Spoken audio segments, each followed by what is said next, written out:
Сэлэнг аймаг Монголын хамгийн үржил шимтээ нутаг.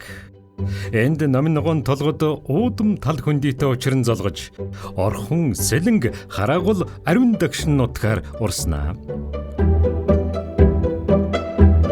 Энэ бол мандал сум. Уламжлалт амьдралын хэвшил орчин үеийн аж үйлдвэртэй хөл нийлэн хөгжиж буй газар. Манай нутгийг сайхан жимс ургамал уу танга самар жимс ер нь бүхэн сайхан гол ус сайтай тонголог усууж амьдарч штэ бид нар одоо.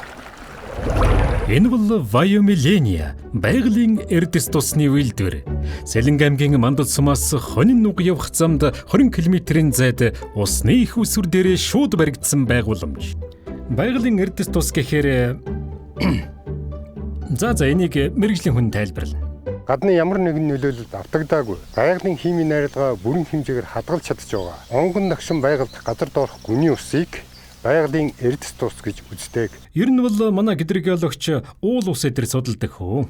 Энэхүү эрдэс тус нь макро микро элементүүдээс гадна олон төрлийн эрдэс байцыг өөртөө агуулсан байдаг. Эргээд үйлдвэртэй тавтаа морил. Энэ бол худаг олон жилийн турш хөрс чулуулын найралгаар эрдэссэн Вайомиления байгалийн эрдэс тусыг 100 м-ийн гүний их ундрагаас нь шууд татаж авдаг. Энэ бол шүүлтүүр байгалийн эрдэс тусны стандартын дагуу эрдэсийн агуулмжийг өөрчилөхгүйгээр шүтгэ. Манай ус нь Европын холбооны байгалийн эрдэс тусны стандартыг бүрэн хангасан ус юм. Бүтээгдэхүүнийхээ байгалийн эрдэсийн мэдээллийг шашхан дээрээс хараарай.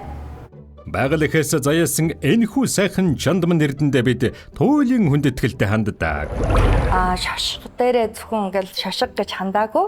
Бүхэл бүтэн яг мэрэгжлийн зураач дорж гэдэг хүнд уран бүтээл захиалаад яг тэр усыг хийдэг сав газар буюу асралт хайрхныг уран бүтээл болгоод тэр уран бүтээлээ шашиг болгосон яг энэ салбарт ажиллаж байгаа миний хувьд тийм маш хөндлөштэй ажилдаа ямар гой сэтгэл гаргаж ажилладаг хамт олон бэ гэж бодогцсон.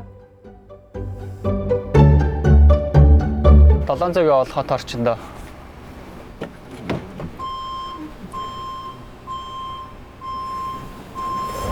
Монгол орны онгон дагшин байгалийн амтыг таны гарт шууд хүргэх Вайомиления, байгалийн эрдэс тус. Сэдэнгийнхэн сайхан ус ууна гэж юу байх вэ? Одоо бүгдээрээ адилхан ус уудаг асан.